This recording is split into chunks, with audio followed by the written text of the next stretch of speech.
Halo teman-teman, aku coba jawab pertanyaan teman kita yang nanyain trennya big data itu nanti kemana sih? Sekarang banyak istilah tentang data lake, data mesh, terus apa lagi?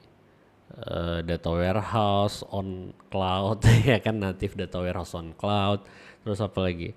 Lake house dan data mesh dan yang lain-lain lah, banyak ya. Tools juga banyak bermunculan kayak DBT, ya kan, Airbyte ya, dan yang lain-lain yang baru-baru kayak Meltano dan Singer dan kawan-kawan. Banyak tools yang ada di big data ya. Nah, sekarang kita pengen liatin sebenarnya begitu banyaknya tools itu, konsepnya sebenarnya sangat-sangat sederhana ya. Sebenarnya kalau misalnya teman-teman tahu database itu, database yang sederhana yang kita pernah kenal dengan relational database kayak MySQL dan yang lain-lain, itu sebenarnya di unbundle ya, supaya dia bisa terdistribusi. Tetap aja yang intinya ada storage engine, query engine, processing, ya kan, compute, dan juga interfacing dengan query seperti SQL atau Python untuk wire protocol ke database-nya dan lain-lain. Nah, kita lihat di sini gimana sebenarnya data lake itu mirip dengan konsep pengetahuan kalian tentang database biasa ya. Di sini kalian punya ya ada data storage, cuma data storage-nya di cloud ya, atau kalian in on premise gitu pakai HDFS atau Minio gitu sama. Dan di dalam file system kalian bisa nyimpen file apapun ya. Tapi karena ini data, ada format-format tertentu which is Apache Parquet, JSON dan CSV ya. Kalau misalnya di database biasa, kalian mungkin pernah dengar yang namanya kalau SQL Server dia ada LDF sama MDF ya, ada log sama data existingnya. Nah, ini dia sama, tapi dia ditranslate jadi file format yang standar. Artinya dia bisa dibaca dari tools apapun gitu ya, nggak perlu dari wire protokolnya. Jadi kita bisa copy langsung proses dan lain-lain, atau langsung akses filenya yang ada di distributed storage. Karena dia di distributed storage, dia langsung direplicate tuh ya. Apalagi kalau misalnya kalian pakai S3 ya, itu bakalan langsung direplicate. Kalian nggak peduli dia harus nambah storage apa, nggak peduli ya. Nah, setelah itu kan itu bentuknya file doang ya.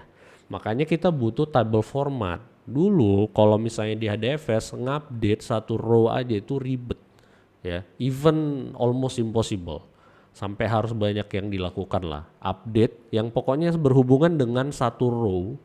Untuk update, insert ya kan, atau upsert dan delete itu ribet ya, karena konsep file itu immutable ya kan, dan dia harus di drop partitionnya baru diganti ulang. Nah, dengan adanya table format itu bisa dilakukan dengan relatif lebih mudah ya.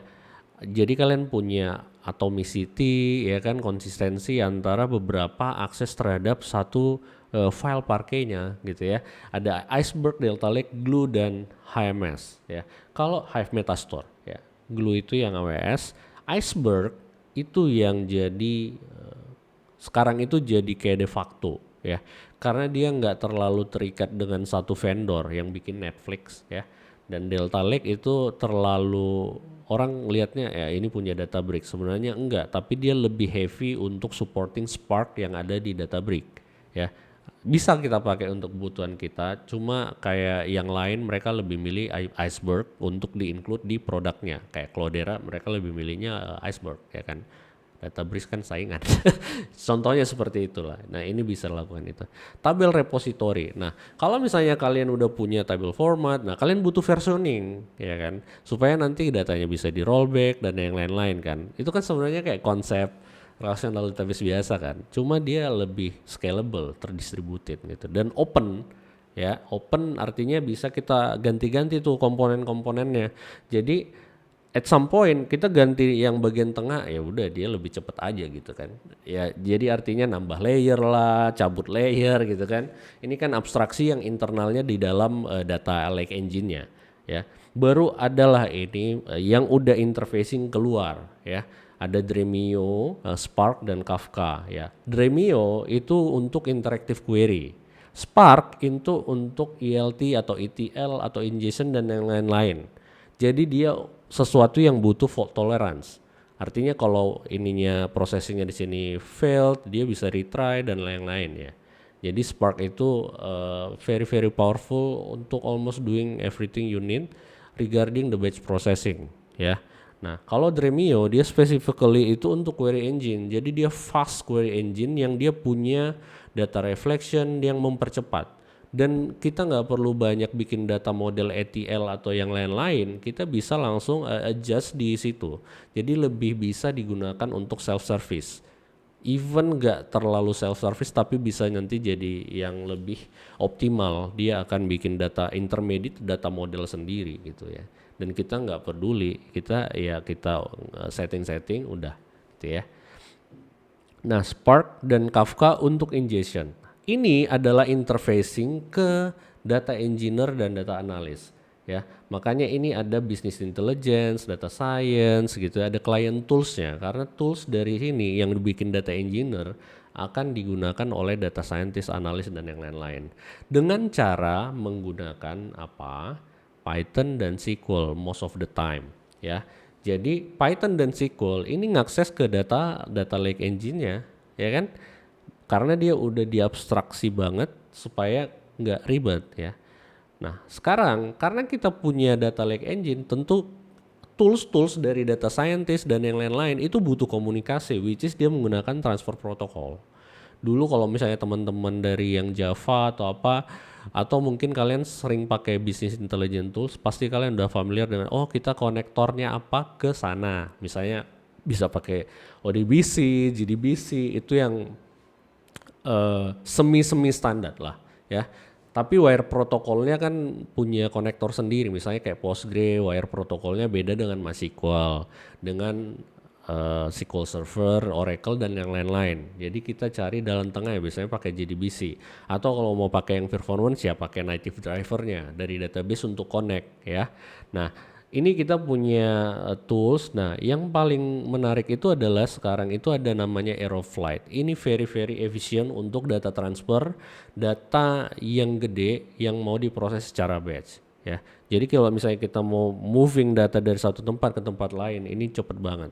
Dan kita juga bisa shoot query ke dalam dengan pakai Aeroflight dan dia very efisien. Ini akan jadi pengganti ODBC dan DDBC tapi di big data. Ya, karena dia ini kan udah lama banget ya ODBC dan JDBC. Tapi kalau misalnya transaction, kalian masih bisa pakai ODBC sama JDBC ya.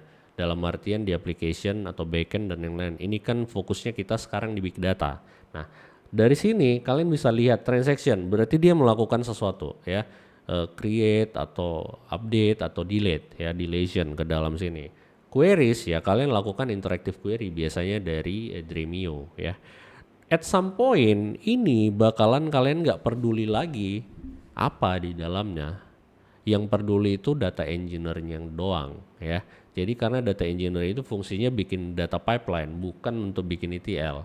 Kalau kalian bikin ETL ya itu sebenarnya kerjaan dari orang-orang yang ada di client tools yang membantu data scientist dan data analyst untuk creating jobs yang mereka butuhkan. Tapi kalau Dremio-nya udah ada, itu almost tinggal sedikit yang dilakukan karena tujuannya ke self service ya. Nah dengan kayak gitu ini adalah core konsepnya.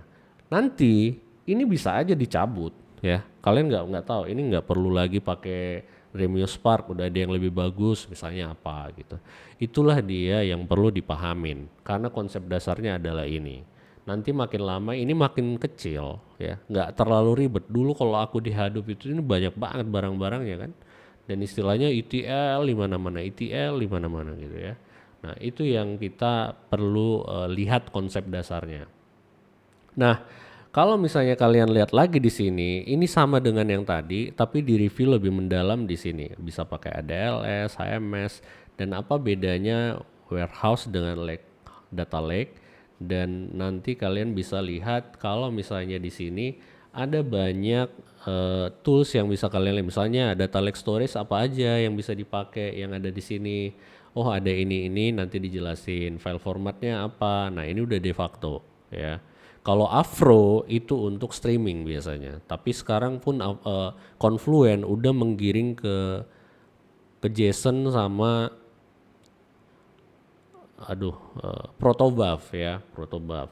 Table format ini doang. Biasanya orang lebih milih Apache Iceberg karena lebih transparan governance-nya.